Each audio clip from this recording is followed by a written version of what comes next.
Everyone, I'm Celestina, the creator of Witch Mother Wealth. I'm trying something new.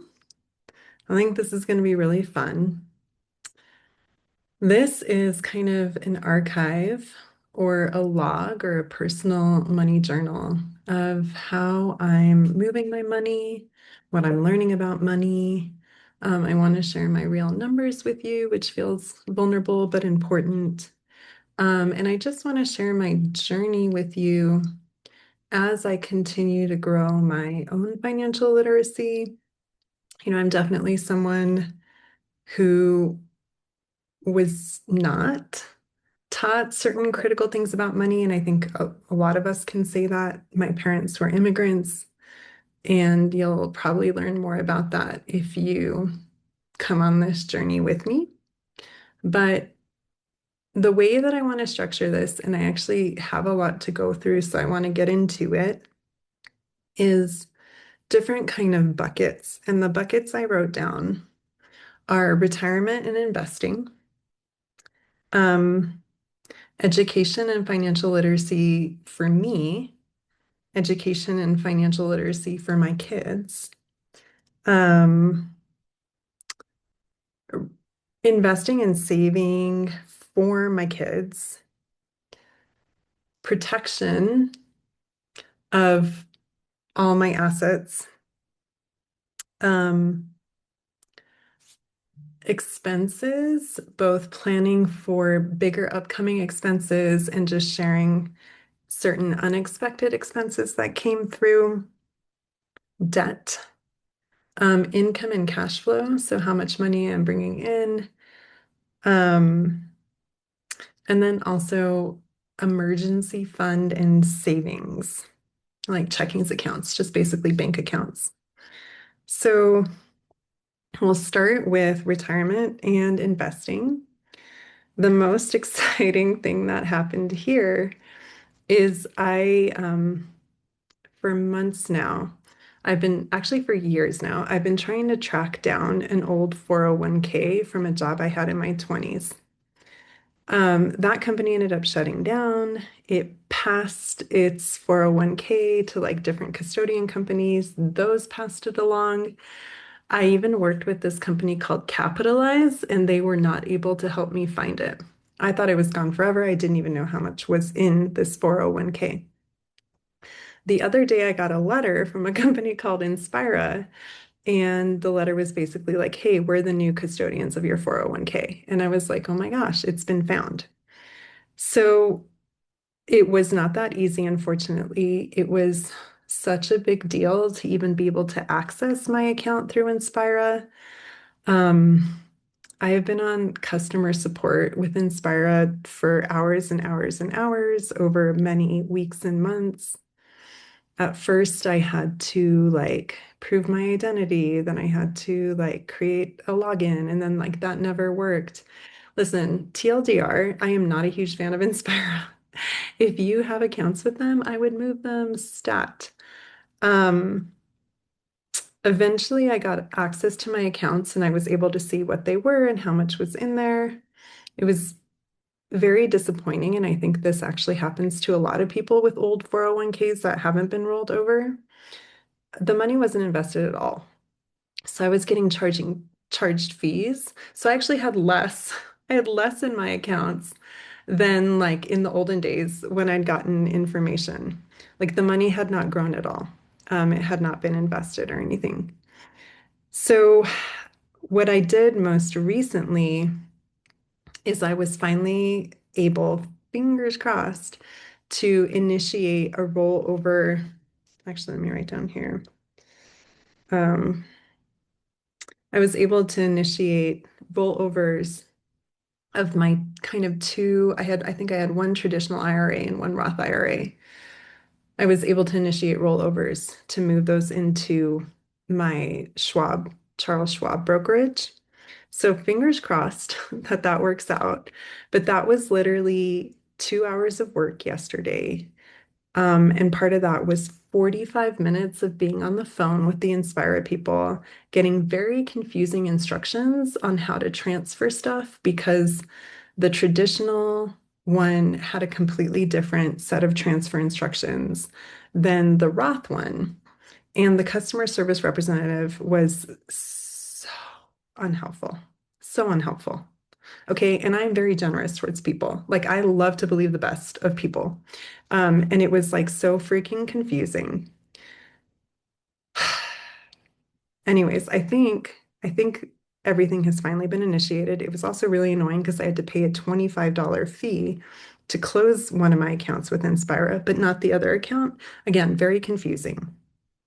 Um, so that's probably the biggest thing that I have to report when it comes to kind of the retirement and the investing bucket. Oh, I guess I have something else to report. So the other thing is no one ever taught me about retirement or investing, which is fine. My parents were immigrants. My dad was on a pension plan, so he did not really need to worry about that. My mom was a stay-at-home mom and an artist, an amazing artist as well. Um, so I had no idea. I had no idea that something called a solo 401k existed. We all hear about employer-sponsored 401ks, but if you're a solopreneur who doesn't have any employees that are W-2, you can have 1099 contractors. You just can't have W-2 employees. You can open up a solo 401k. It can be either Roth or not Roth, and the difference there is how it's taxed. Um, but what's so annoying to me is for years I had a Roth IRA. I was maxing it out. And I was like really confused. I was like, this is not going to get me where I need to be for retirement. Like, why is the contribution limit so low? It turns out there's other accounts that you can open. And the contribution limits for the solo 401k are literally 10 times, like without exaggeration, the contribution limits for a Roth IRA. So, another thing I did recently when it comes to retirement investing is I opened up a solo 401k for myself, which I'm very proud of because it required paperwork. It required getting an EIN number from the IRS, which I was able to do without a problem. Normally, in the past, stuff like this would have really intimidated me to the point of kind of giving up and avoiding. So, this is a big personal like celebration for me that I was able to do this. And now I have like $3,000 and change in my solo 401k, which is not a lot, but I just opened it like less than a month ago. So those are the two big things when it comes to retirement investing. Um, Moving on to financial education and financial literacy for me. So I have the SIE exam scheduled for the 1st of May. Um, SIE stands for, I believe, Securities Essentials, Security Essentials. It's like the prerequisite exam that you take when you're thinking of becoming a financial advisor and being able to like officially advise and manage people's investing, which is something I thought I was going to do. I thought I was going to take both the SIE and then go on to take the Series 7 and become like an actual financial advisor who's able to do assets under management. Right now, I'm not sure about that. Right now, I'm like, I've kind of stopped studying for this exam. I'm wondering if I should cancel it. I feel like I need to revisit my kind of greater why around why I was going to take it in the first place. Um, Things I'm considering are instead going for a certification and becoming a financial educator or financial counselor, which is where like you do not actively manage people's investments for them, but you are certified to educate on investing. You just can't do any like direct recommendations or direct implementations. Um, the other thing that's been fascinating to me that I've been learning a lot about is the insurance industry. and how people use insurance products for wealth building, kind of the life insurance, long-term care insurance, basically using insurance for financial protection in a bunch of different ways. That being said, there are very strong opinions about this, and I'm not going to get into all of it here. It's probably like a different video, but I've just been really learning about how the insurance industry works, how commissions work if you're an agent, how different sales models work. There is certainly a part of the insurance industry where it's very MLM, like network marketing, and that's actually how I got my insurance license, and it's something that I'm navigating now, and I can't say more about that yet. Um, but yeah, I had some conversations with very delightful insurance agents who like are total strangers to me. And I basically just respond to like Facebook ads or cold calls. And then, we talk. We just have like an initial conversation. It might start out as like a sales pitch or a recruiting pitch. I'm very nosy. I ask lots of questions. Most of the time, these people are very obliging, and I've just been learning a lot about different insurance products. Like, I didn't even know that long-term care insurance existed. I didn't even know that people were trying to sell insurance products as an alternative to investing until very, very recently, within the last 6 months. And I'm still digging and learning to make sure I have the most comprehensive, unbiased picture there. Um, okay, let's move on to financial education and literacy for my kids. So I'm sure you have seen online this idea that you can open a Roth IRA for your kids as soon as they start earning income. So then a lot of influencers on social media will be like, yeah, I just like officially give my kids a job being like a Instagram model or like doing household chores. And then, I pay them a salary and then I open up a Roth IRA for them. Um, so I've been intrigued by that idea. It turns out it's not so easy because there's all sorts of rules and stipulations around what like actual how actual work is defined by the IRS. TLDR, it's feeling a little bit like a surefire way to get in trouble with the IRS at this point.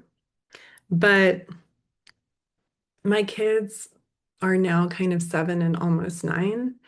And for the longest time, when they wanted money for something, I, would mostly just give it to them or like, either say yes or no to the purchase. We're getting a little bit more into the conversation now around like earning your own money, and being really proactive. Like if you're feeling like you need money for something and your parents are telling you no, like what can you do to go out and earn that money? Um, and one of the things that I probably my parents tried to impress upon me. Um, but I'm sure I was very resistant, and I'm having the same with my son is like this idea of saving, of like when you make money, not immediately going out to spend it all. Um, and like not even like short-term saving, like, ooh, saving up for a bigger purchase, but like very long-term saving, like saving for retirement. So I can only imagine how annoying it is to my almost 9-year-old when I tell him, and this is like, I'm just going to call it arbitrary. I mean, I have my reasons, but kind of the rule now is like for when they earn money doing chores, and it's been mostly picking up dog poop. Um, I mandate that they have to save 50% of it. So if they're trying to earn $8 to spend on Roblox, they actually have to earn 16, and then $8 automatically goes into saving slash investing. And so there has been a ton of pushback against that. Like they really just want to either be able to earn $8 or they want to be able to earn and spend the entire $16. So that's kind of what we're working on. I think in general with my parenting, I do try to be very like child-centered and I just think it's one of those things with humans, especially in this culture, like instant gratification is something that takes like serious muscle to be able to overcome. So we're just going to keep working on it. Like, for example, with this particular kiddo, I feel like I had to remind them 90 bajillion million times to take their own dishes to the kitchen. And only very recently have they actually started doing that without any prompting. So parenting is a long game. This type of education is a long game. But that's kind of what we're working on now, I would say, with my kids is like the other thing is how do you make money? So my kiddos go-to is selling stuff. Like they feel like if they want to make a quick buck, they're just going to sell stuff. The problem is, um, it's stuff that they might regret selling later. And like that's just not a great way to make money, right? Like you're always selling something used a lower value than when you bought it new. And then you also no longer have access to that thing. And it's not a very sustainable or creative business model. So we've really been working on getting more proactive and more creative about ideas to make money. They are neurodivergent, so there is a little bit of like innate reluctance to trade, how do I put this? To trade their like time and energy for money. It does feel easier for them to like get that quick dopamine sale.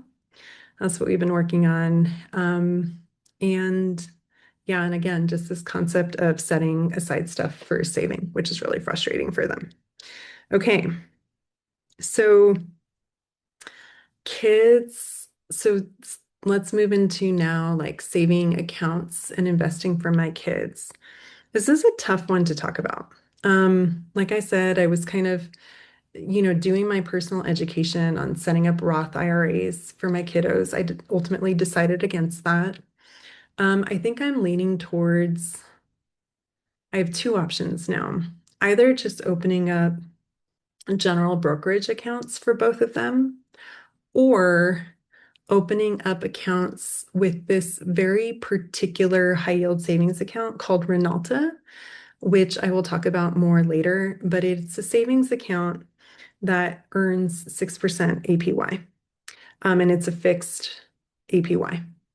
Um, that's pretty great growth. It's not, what the market returns in good years at all. Like the market in good years will return double digits, but like it feels very low risk. It feels very easy to manage. And like I said, the other option is now just brokerage accounts, like custodial brokerage accounts, or a brokerage account in my name that I then transfer to them when they get old enough. What I had been considering for a long time, due to kind of my exposure to the insurance industry, was something called an IUL, which is an indexed universal life insurance policy. These policies are life insurance policies, but you can actually build cash value in them.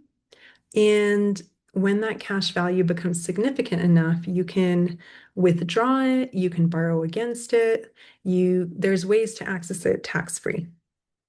Um, so it was sounding like a pretty good deal. And I was very much about to pull the trigger on it. Like I'd already moved the money out of my accounts. I was ready to give it to the insurance company. Like I was ready to sign the apps. And then just having conversations with other people in the insurance industry made me reconsider there. And at this time, based on what I know, I'm not calling IULs a scam, but it also does not feel right for my choice for my kids. Okay, moving on to the protection bucket. This one's kind of boring and annoying. Um, I am really intrigued by the concepts of annuities and of long-term care insurance. Specifically, long-term care insurance, by the way, not long-term care riders on life insurance. Um, that's something that I'm thinking about investing in when I get a little bit older. Based on my understanding, some of the best policies have a structure where they actually require a pretty significant lump sum up front. Um, so the conversation that I had with my most recent insurance friend, the example that he gave was an upfront single premium payment of 100K, but then that being able to cover you for life for any long-term care needs you might have. Um, And in the illustrations, it looked like, especially like when, when I'm in my 80s with like inflation costs, long-term care is going to be super expensive. And having that covered or mostly covered for as long as I need it is definitely going to be more than just 100K over time. So the illustrations look pretty compelling. It was like, getting over $1 million of long-term care just for that one upfront investment. Again, I'm not going to go into the specifics, but it's just something I'm learning about and considering as a way of protecting my money because, and I actually saw this happen with my uncle, you can have a very decent savings investment portfolio built up. And when you start to need long-term care, it drains it so quickly because long-term care is so expensive. And that's what happened with my uncle. Um, he ended up having a stroke. He ended up needing, live-in care. And it just blew through everything he had saved. Um, his daughter ended up having to sell his house. It was kind of a financial nightmare. Um, so that's when I'm thinking of long-term care insurance for myself, that's one of the things that I'm thinking about is like everything I have saved up for retirement. I don't want that to be swallowed up by long-term care costs after just a few years. Um, the other thing that I'm thinking about when it comes to protection is setting up a trust, both for my kids, and I'm just kind of thinking about the timing there, because I want to set the trust up and then not have to update it like all the damn time. So I would want to set it up when I have a little bit more financial stability in my own life. The other thing that I'm thinking about is asking my parents slash kind of um, aggressively helping my parents set up a trust. Because what happens if you don't have a trust set up is even if you have a will, when you pass, then the state, the government, um, all get involved in kind of the allocation and the transfer of the deceased assets.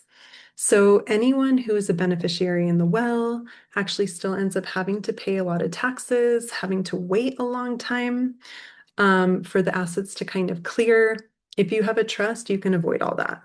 And they're actually not that expensive to set up. Kind of the going cost right now is around 1,500. That being said, it might be like, oh, that's a lot of money. It saves you more than that um, when it comes time to, and I know this is like kind of a morbid thing to think about, when it comes time to get your inheritance. Um, and I know people might be thinking like, well, I'm not actually super wealthy. Like, why do I have to set up a trust? If you own a house, that is enough asset wise, even if it's a very inexpensive house, even if it's like a house that's only like 100 or 200,000 in value, um, that is going to be several thousands of dollars in taxes unless you have it in a trust. And I say several $1,000s, this could be up to tens of thousands of dollars. So setting up a trust is definitely worth it. So for my parents now, they did ask me to do the legwork. And I've been procrastinating on it, but that's something I need to get done. Okay, unexpected expenses and expenses that I want to spend money on. So this is a fun one to talk about. I got a speeding ticket the other day, and this is very vulnerable to disclose. I got a health diagnosis the other day that prompted me to go out and purchase a bunch of supplements to hopefully reverse this health diagnosis. Um, but getting this diagnosis has required a lot of trips to the doctor. So I've had copays, I've had like deductibles. These are all expenses that I don't want to be paying. What other sort of expenses have been hitting me? Oh, it's tax season, so I had to pay my tax guy. That's $500. That's kind of a bigger cost than I'm used to paying. What else? What else? What else? Just stuff like that. Anything that's kind of big or unexpected, I'm tracking it in my head, if not like on paper. But the way that I track stuff is my credit card. So I basically purchase everything through my credit cards. I kind of use my credit card like a budgeting system, and then I pay my credit card off in full every month. But my credit card will text me and it will say, hey, this is how much you owe. And I have a rough idea of what that number is supposed to be like on a quote unquote normal month. So if it goes lower or higher, then it kind of prompts me to go and look at my statement and kind of see why was it so high. So other expenses that have been kind of pushing that up towards the high end are purchasing the study materials for the SIE exam, paying the test fee for the SIE exam, things like that. Oh, and also the other big expenses are every summer my kids get 1 week of camps. So I'm in Denver. Certain camps sell out. These are my kids' like favorite camps. So I want to make sure that they don't sell out. So I ended up purchasing camps for my kiddos. Um, and then in terms of planning for other big expenses, I want to do a trip this summer. I don't know exactly what. That's something that's on my mind. Debt. Let's move on to debt. So I don't currently have any debt. I really don't want any debt. I know sometimes it's worth it to go into debt. Um, for me, because I don't have consistent income to then be able to pay off that debt consistently, it's something I'm avoiding. Luckily, my student loans are paid off. Like I said, my credit card I use as a budgeting tool, not as like a borrowing tool. So everything goes on my credit card to have that record of purchases to make it easy to do my books, but my credit cards get paid off in full every month. Um, income cash flow. So this one is not feeling great. Um, I'm in a transition from doing parent and relationship coaching to moving into finance. It's a little rocky. Um, I'm not going to go into details now, but there was this whole insurance network marketing thing that I got pulled into, and now I'm navigating. And I'm in a little bit of a holding pattern there, but I'm not making any money from that. And I stopped being so direct with I think I'm TLDR, I think I'm confusing my clients because I went from talking about relationships and parenting to talking about money, and now kind of no one knows what I'm doing or what I'm offering. So that's something I need to get straightened out. The last kind of bucket is emergency fund and just bank accounts. Like what bank accounts do I have? How much money is in them? So I used to have my emergency fund slash my savings in the money market. Um, Instead of a high yield savings account. Actually, I did have a high yield savings account. I had Ally Bank. When I took a closer look at the numbers, money market and Ally Bank were returning somewhere between 3.3 and 3.5%. Because of my unique money situation, I keep a bigger emergency fund than is typically recommended. Typically, it's recommended to keep 3 to 6 months of your monthly expenses in an emergency fund. Because I do not have steady income, I keep closer to 1 or 2 years. And so for me, it's really important that there is as good of a APY on that as possible, because otherwise that's money that could be invested, and it's not. So at first, I found a bank called Open Bank that was giving a 4.09 APY with a minimum deposit of 500. I was seeing a lot of 3.75, 3.8, so that felt higher than most of what I was seeing. So I opened up an account with Open Bank.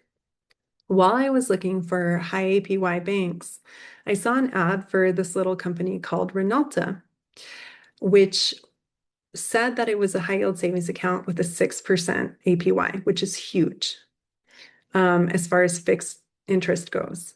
So I did a little digging and I was a little suspicious and skeptical at first because it was not a traditional bank. It's a fintech company and actually runs on something called stablecoins, which is a form of crypto. So now I kind of really felt like I was getting into deep water. Um, so I put a little bit in there and I just started to experiment. I tried to withdraw money. It worked. I called customer service, seemed legit. I even got invited to a call with the marketing manager. She was really sweet. So little by little, I began to trust it more. And ultimately, I ended up deciding that that was going to be the account for my savings. So now I'm in the process of transferring all my money into this Renalta account so it can get that really sweet 6% APY. And then closing this account that I just opened with Open Bank just to keep things tidy. The other thing that I did is I have a business checking account, which is where my credit card payments come through. And I had been keeping a very big buffer of money in that account just to, again, compensate for really irregular income and really low income, to also kind of be able to be more hands off with it. But the other day, I just decided that I was willing to be more hands-on with it and willing to check it more often, in exchange for keeping a smaller amount in there and then moving the excess again into this 6% APY earning vehicle. Just kind of maxing. Really, the strategy here is to maximize that like passive earning that my money can be doing just by compounding. So I dropped my Novo account. In Novo is the business bank I use, in half. And yeah, that's a lot. You may not care. No one may be listening. That's okay. This is fun for me to do. So now I'm actually going to go through my actual numbers. So this is what I have in Novo, which is my business checkings currently, around 6,800. What I have in my retirement, my Inspire account that is hopefully getting rolled over to my Schwab retirement accounts is around 6,000. What I currently have in Renalta, which is that 6% APY stablecoin account, 41,000. What I have in my Charles Schwab checking, and this needs to get moved around. So this is money that is earmarked for getting moved into different investment and earning vehicles. But right now that's at 20,000. My Schwab brokerage is at 18,000. My Schwab solo Roth 401k is at around 4,000. And my Schwab Roth IRA is at around 52,000. for a total net worth of 143,000. Okay, I'm gonna park it there. Thank you everyone for listening.